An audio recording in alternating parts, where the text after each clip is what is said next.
ناظرین کرام، جیسا کہ ہم نے آپ کو بتایا تھا کہ یونانیوں کے ہاں دنوں کی ترتیب ان کے مختلف دیوی دیوتاؤں کے نام کے ساتھ منسوب ہے، تو اب جب ہندوازم یعنی کہ سنسکرت زبان کی طرف آتے ہیں تو یہ ساری کی ساری جو کاروائی ہے سیم اسی طرح ہمیں یہاں بھی نظر آتی ہے۔ ایک دن جس کو ہم سنڈے کہتے ہیں، جو یونان کے ہاں ان کے گاڈ آف سول یعنی کہ سورج دیوتا کے ساتھ منسوب ہے، اور وہی دن اتوار کا دن جسے ہم اردو زبان میں جبکہ ہندی میں اسے رویوار یا رویوارشم کہتے ہیں، یہ ہندوؤں کے ہاں ان کے دیوتا سوریا کے ساتھ منسلک کرتا ہے، اور اس کو اتوار اس لیے کہا جاتا ہے کہ اس دن کو آدتیہ منتر پڑھ کر وہ اس کی پوجا کرتے ہیں۔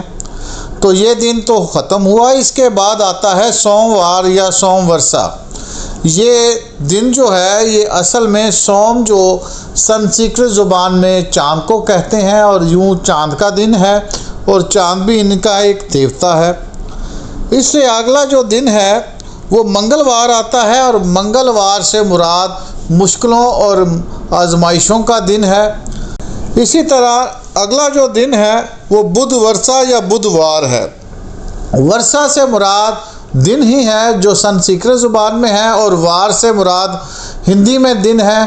تو بدھ کا دن یا بدھ ورسا کے بدھ کا دن کو جب ہم دیکھتے ہیں تو سنسکرت زبان میں بدھ سے مراد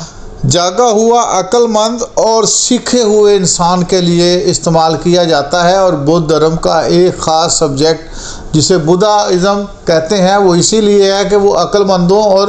ان کی پیروی کرنے والوں کا دن ہے۔ گرووار جو کہ گرو وسطا بھی اسے کہہ سکتے ہیں، یہ دن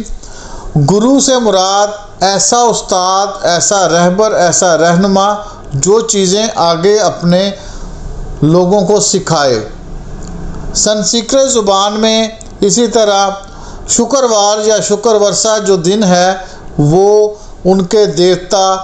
شکرا کے ساتھ منسوب ہے، جبکہ شنیوار کا دن جو ہے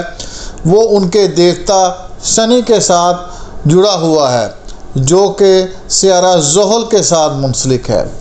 یہ دن یہ ہفتے کے سات دن سات کے ساتھ مختلف سیاروں سے منسوب ہیں۔ ہم اس سے پہلے بھی بتا چکے ہیں لیکن میں دوبارہ بتاتا ہوں۔ اتوار جو ہے سورج کے ساتھ اس کو منسوب کیا جاتا ہے، پیر کو ہم لوگ جب دیکھتے ہیں تو وہ چاند کے ساتھ منسوب کیا جاتا ہے، منگل کو مریخ کے ساتھ، بدھ کو عطارد کے ساتھ، جمعرات کو مشتری کے ساتھ، جمعے کو زہرہ کے ساتھ، اور ہفتے کو زحل کے ساتھ۔ یہ ترتیب ہندوازم میں اور یونانیوں کے ہاں مشترکہ تھی۔ ایز اے مسلمان ہم ان میں سے کسی بھی کنسیپٹ کو اپنے دین میں نہیں مانتے، اور نہ ہی ہمارے دین میں اس کی کوئی جگہ ہے، لیکن کیونکہ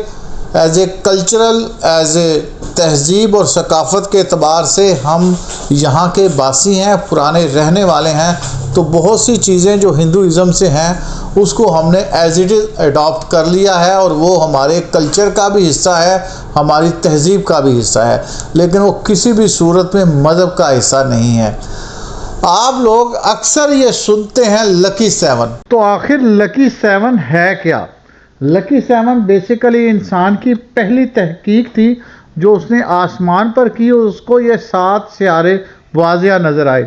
تو اس نے ان 7 سیاروں کو اپنے دیوی دیوتاؤں کے ساتھ منسوب کیا، اور ہفتے کے 7 دن ان کی عبادت کرتے۔